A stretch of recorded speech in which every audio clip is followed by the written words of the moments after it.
Bienvenue dans CPTS par Brel, le podcast qui vous informe sur la santé et l'actualité médicale de notre territoire. Aujourd'hui, nous avons le plaisir de recevoir Guillaume Boisdin, médecin généraliste à Croisy-sur-Andelle, et Hubert Hardy, chirurgien maxillofacial et stomatologue à Rouen. Lorsqu'une migraine résiste au traitement habituel de la migraine ou que des douleurs sinusiennes ne sont pas des sinusites, il faut penser aux autres causes. Hubert Hardy nous donne des clés pour les explorer. Vous allez tout découvrir dans cet épisode.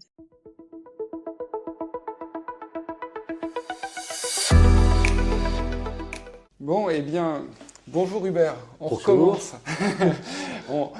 Pour ceux qui n'ont pas suivi la vidéo précédente, est-ce que tu peux te présenter brièvement ? Oui, tout à fait, Hubert Hardy. Je suis chirurgien maxillofacial et stomatologue à Rouen depuis une dizaine d'années en exercice libéral et je vais intervenir aujourd'hui sur la prise en charge des syndromes douloureux de la face, essentiellement syndrome canalaire. Oui, parce que nous, on connaît en tant que médecin généraliste, on connaît la migraine, les problèmes ophtalmologiques, les algies vasculaires, les névralgies du trijumeau, puis les sinusites et dentaires. Mais est-ce que ça, c'est des entités qu'on va plus ou moins maîtriser d'ailleurs entre les algies vasculaires de la face et on en voit peu quand même. C'est rarissime l'algie vasculaire de la face. Je pense que depuis que j'ai commencé, j'ai dû en voir peut-être 2. C'est vraiment exceptionnel. Et c'est un peu l'idée de la discussion d'aujourd'hui. On est parti du constat avec plusieurs collègues que beaucoup de patients sont en déshérence sur ces douleurs qui sont souvent pas très bien étiquetées parce que ça concerne beaucoup de praticiens, que les patients peuvent rapidement être démunis dans leur prise en charge ou les collègues parce qu'on n'a pas forcément... Oui, parce que sur les névralgies du trijumeau par exemple, on va, rien que ne serait-ce que dans le choix de l'examen complémentaire à réaliser, c'est pas simple. Comment il faut intituler notre demande d'IRM par exemple ? Je pense qu'il faut être très anatomique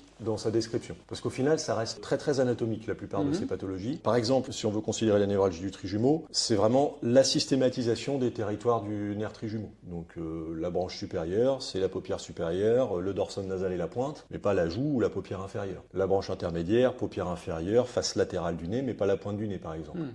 Et le tiers inférieur pour la troisième branche. Donc on peut, dans ce cas, suspecter une boucle vasculaire, on fait la demande en ce sens sur l'IRM, pas obligé forcément de préciser la branche, mais cliniquement on doit déjà avoir une orientation forte. Moi il m'arrive malheureusement souvent d'avoir des patients qui sont étiquetés avec une névralgie du trijumeau quand on n'est absolument pas une. Faut pas oublier en plus que c'est une douleur neuropathique, donc est censé avoir des signes qui correspondent avec des dysesthésies, des brûlures ou des choses comme ça. Ce qui change de la douleur plus mécanique qu'on pourrait avoir, par exemple, dans la pathologie sinusienne ou dentaire, avec l'aspect pulsatile. Oui, parce que si on reprend la physiologie, enfin la symptomatologie de chaque... Par exemple, les migraines. Alors la migraine, classiquement, on a les différentes phases, avec la phase de prodrome, plus ou moins la phase de rat, l'aspect pulsatile, unilatéral, 4 à 24 heures à peu près. 72. 72 heures. Mais alors là aussi, malheureusement, moi je vois souvent les patients, ils me disent je suis migraineux, ils ont des migraines qui durent 6 jours. 6 jours, c'est pas possible, ça par définition n'est pas dedans.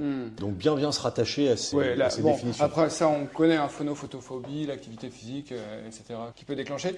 Et les douleurs ophtalmo, qu'est-ce qu'il y a à dire là-dessus ? Trouble visuel associé. On doit l'éliminer d'office parce que sur une hypermétropie forte, une myopie forte, il faut y penser. Mais pourquoi ça fait mal en fait ? Parce qu'on accommode, parce qu'on... Oui, c'est l'accommodation, c'est une fatigue musculaire, on va dire, de l'œil, de l'iris. Et alors, les algies vasculaires, qu'est-ce qui se passe au niveau du vaisseau ?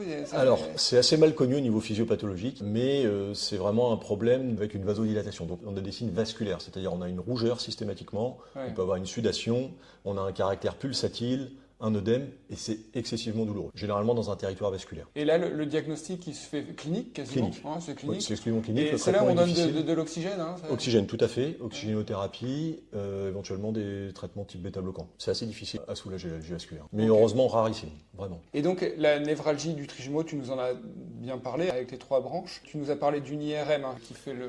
Alors, ça ne fait pas le diagnostic, mais il peut y avoir des syndromes compressifs, comme on pourrait avoir. Il peut y avoir des boucles vasculaires ou des neurinomes qui peuvent générer ça. Donc il faut le faire dans le bilan d'extension pour ne pas passer à côté d'une malformation artérielle ou qui serait traitable. Mais le diagnostic reste clinique. On peut avoir une névralgie du trijumeau sans anomalie anatomique visible. Le problème de l'IRM étant qu'on ne voit pas les nerfs, donc on n'a que des signes indirects. C'est une compression par une structure, par exemple, ou une anomalie tumorale. Il y a des pièges, oui c'est ça les pièges. Bien se rattacher à... Et si on connaît pas, si on a un peu oublié son anatomie, de ne pas hésiter à adresser quoi. À demander, pourquoi pas. Et pas forcément un neurologue, mais ça peut être un chirurgien maxillofacial. Ça peut. Les pathologies sinusiennes sinusienne, dentaire. Ça, souvent, alors c'est là où nous on renvoie chez le dentiste. Et le dentiste, donc, il fait un panoramique dentaire. Oui. Idéalement, maintenant, on fait des cone beams. C'est une ça, sorte c'est de les cone scanner. Enfin, c'est comme un panoramique dentaire, mais ça fait des coupes de scanner. C'est plus précis sur l'os et les dents. Okay. C'est moins irradiant. Très bien. Donc, il faut que nos dentistes nous fassent des cone beams. Ça aide beaucoup. Et pathologie sinusienne, c'est l'ethmoïdale. Oui. Parce que nous, on en voit, Oui. on en voit énormément, des sinusites frontales, maxillaires. Mais c'est vrai que c'est celle qui nous pose problème, à la limite. Alors, souvent, ça se traite. Il faut éliminer les polyposes. Ouais. Ça, c'est vraiment du ressort de l'ORL. Ils ont d'ailleurs des traitements maintenant médicamenteux très efficaces là-dessus. Et sinon, c'est un traitement chirurgical avec l'évidement des cellules, des méatotomies, et ça soulage. Et les résections de polypes. Très bien. Bon, on va chercher les douleurs compliquées, là. Celles qu'on comprend pas bien, là. Peut-être. Où on rame depuis 5 ans. Mais vous verrez que c'est pas si compliqué au final. Là, dans les algies crânio-faciales, il y a du musculaire, il y a du dent. Ouais, enfin, Alors ouais, voilà, ouais. ce qui me paraît le plus simple, c'est toujours de se rattacher à de l'anatomie ou de la physiologie. C'est comme ça déjà qu'on retient bien et ça permet de ne pas trop se tromper quand on veut orienter la douleur qu'a le patient. En fait, il y a plusieurs origines qui sont possibles de ces douleurs. Les plus fréquentes sont les douleurs qui ont une origine soit musculaire, soit articulaire, qui peuvent être cause ou conséquence d'un problème de l'occlusion dentaire, donc un problème de la façon dont se touchent les dents. C'est ce qu'on appelait, c'est assez connu, le SADAM, le syndrome algodystrophique de l'appareil mandibucateur. C'est plus exactement vrai. Et c'est bien de scinder vraiment ces trois origines, parce que même si on peut agir sur les trois, Ouais. elles n'ont pas forcément la même pondération dans la douleur, et on va pas forcément mettre en œuvre d'emblée le même traitement ou avoir les mêmes résultats. Et puis un petit peu à part, il faut penser aux douleurs qui sont liées à des compressions de nerfs sensitifs de la face, donc des syndromes canalaires, comme on pourrait avoir un syndrome du canal carpien ou du canal tarsien, parce qu'il y a un certain nombre de nerfs de la face qui peuvent être comprimés. Et là, on a aussi des traitements pour les décomprimer, que ce soit médical ou chirurgical, avec de bons résultats. Donc là, pour les douleurs musculaires, c'est les gens qui font du bruxisme. Là, C'est ça. Les douleurs musculaires, pour schématiser, c'est le bruxisme. C'est les gens qui ont un excès de serrage. Une comparaison que je prends moi pour les patients que je vois en consultation, qui fonctionne bien, c'est le lumbago. La douleur musculaire du bruxisme, c'est la douleur musculaire du lumbago. C'est-à-dire, on a un excès de contraction musculaire qui est responsable de la douleur. Cliniquement, on s'en rend bien compte. Le patient, il a un muscle qui est dur, qui est volumineux quand il serre, il a une contraction trop forte et il est douloureux quand on le palpe. 99% des cas, ces muscles, ce sont les muscles masséters, le muscle temporal, qui sont les muscles donc les plus importants pour la fonction masticatoire, ou le muscle ptérygoïdien qu'on peut palper à l'intérieur de la bouche, ou éventuellement doigt encroché sous la mandibule ou en arrière C'est de ça, l'oreille. les kinés, c'est ce qu'ils font là. Tout à fait, ça fonctionne très très bien en kiné pour le traitement. Un traitement très efficace aussi, c'est les décontractants musculaires, vraiment à traiter comme un lumbago. Moi, à titre personnel, je pense que c'est le plus efficace, je mets du diazépam à 5 ou 10 mg le soir, parce qu'il y a une composante importante de la douleur qui est liée la nuit. Très fréquemment, le patient, il nous dit, c'est le patient qui a des migraines temporales le matin au réveil, 99% de chances que ce soit ça. Ça fonctionne très bien. Et on peut faire de la toxine botulinique, qui est donc du botox, zéomine, peu importe.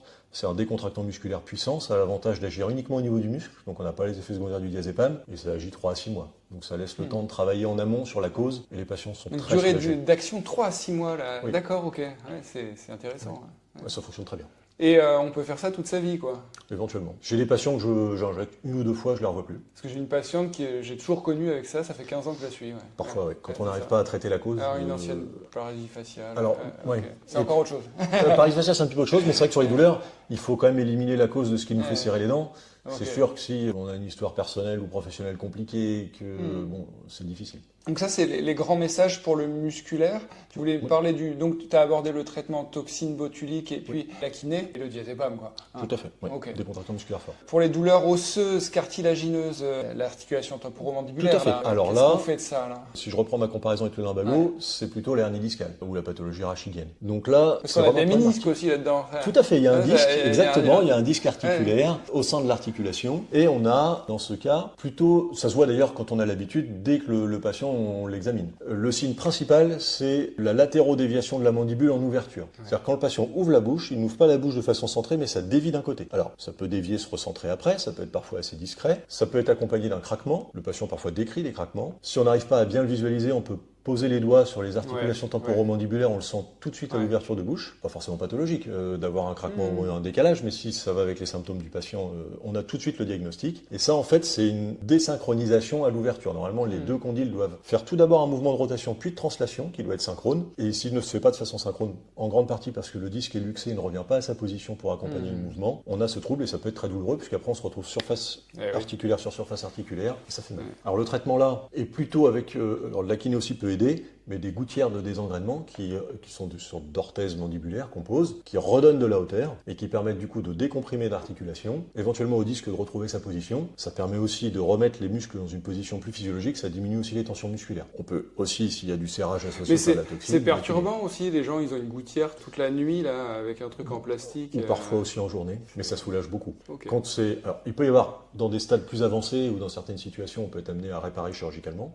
Ça reste assez rare, c'est 5% des cas à peu près. Et les indications qu'on retient pour la chirurgie, c'est s'il y a des douleurs et ou des blocages en ouverture. Oui. L'ouverture normale, c'est 35-45 mm. Dans les patients qui ouvrent 10-15 mm. Si, après avoir bien fait de la kiné, avoir porté une gouttière correctement équilibrée, éventuellement fait de la toxine s'il y a des problèmes de contracture musculaire, au bout de 3-4 mois, le patient a toujours un problème de blocage ou de douleur. On peut faire une chirurgie. Et puis des conseils, peut-être manger moins de sandwich, etc. Des conseils, on va dire, d'hygiène du quotidien. Pas sur-solliciter la mastication. Éviter toutes les attitudes parasites. Ronger les ongles, jeûner les stylos, la face interne des joues. Il y a un travail dentaire, mais je vais en parler juste après aussi, d'équilibration dentaire. Effectivement, pas se mettre en difficulté. Si les patients, je vois par exemple les jeunes patients qui sont en études, je leur dis très bien, quelques semaines avant les examens, vous portez plus votre gouttière, vous faites attention. C'est sûr que s'il y a une promotion au travail, s'il y a des coups de chaud personnels, on sait que ça décompense. Ok. Les douleurs dentaires, du coup ? Alors, intriquées dans ces douleurs, on peut avoir là aussi, cause ou conséquence, des problèmes qui sont liés à l'occlusion dentaire, donc c'est-à-dire la façon dont se touchent les dents, et ça peut générer à la longue des problèmes qui sont soit articulaires, soit musculaires. Ou alors, les problèmes articulaires ou musculaires peuvent au fil du temps générer un déplacement des arcades dentaires et créer des problèmes de contact dentaire. Si je reprends encore mon exemple du lumbago pour que ce soit un peu clair,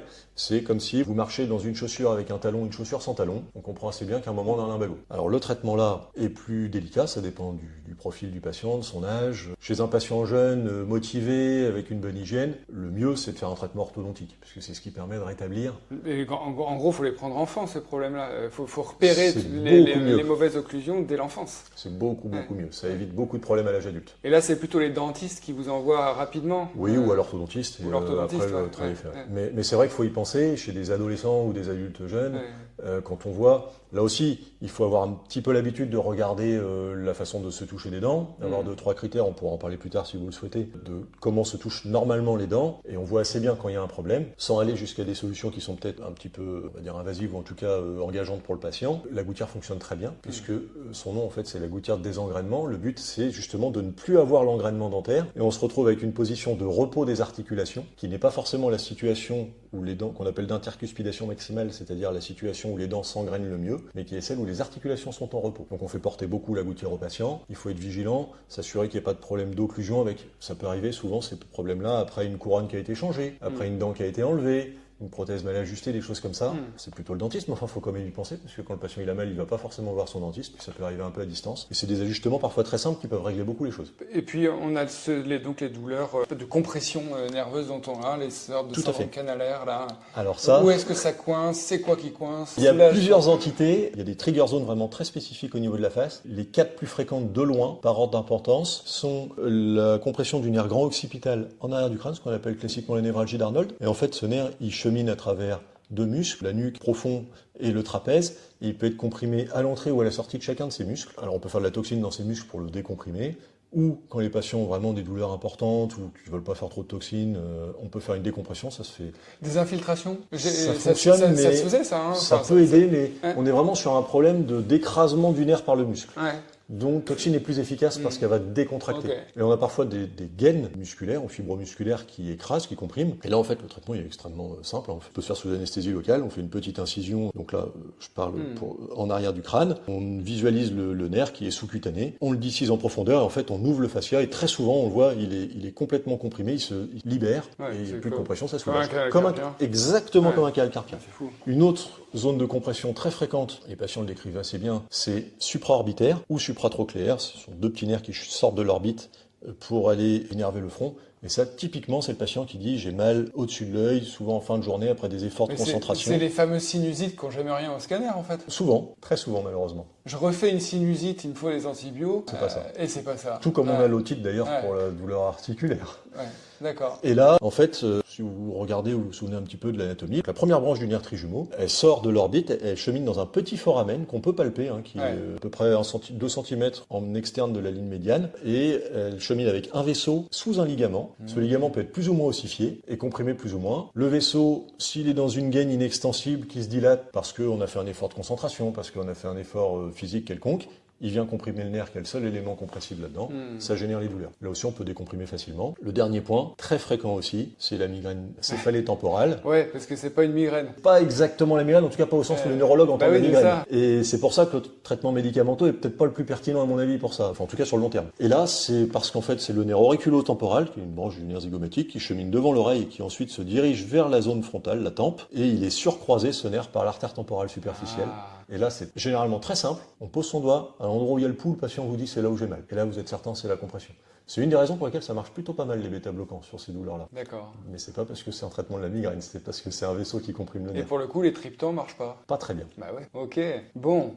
Est-ce qu'il y a des grands messages à passer par rapport à ces algies de la face? Alors, je pense qu'il faut, devant, comme vous l'évoquiez tout à l'heure, que ce soit une sinusite à scanner normal, une otite où le tympan, enfin, un tableau d'otite où le tympan est normal, une douleur dentaire quand le dentiste trouve que tout est normal, prend le temps de regarder comment se touchent les dents du patient et comment il ouvre la bouche, comment fonctionne son articulation. Après, est-ce qu'il serre fort, etc. Éventuellement, ça peut être géré par le spécialiste, mais il faut vraiment s'assurer qu'on n'ait pas un problème dit de SADAM. Et quand ensuite on a des douleurs qui sont sur le territoire d'un nerf de la face, avec un point de compression qui est connu, il y a quelques points de compression, ils sont pas très nombreux, il faut penser à ça quand même. Surtout quand la douleur elle est unilatérale, que c'est toujours au même endroit, c'est vraiment un signe important. Quand le patient il dit j'ai toujours mal à tel endroit, c'est jamais ailleurs, c'est suspect. Ok. Ça fait quand même rechercher une cause locale. Bon, ben, on sait à qui adresser, en tout cas, à une spécialité qu'on oublie trop souvent. Puis, bon, on a d'autres petits thèmes à aborder, comme des lésions cutanées aussi, et muqueuses. On peut également. Dans un prochain épisode. Merci. C'était la CPTS Bray et Brel pour notre épisode 14.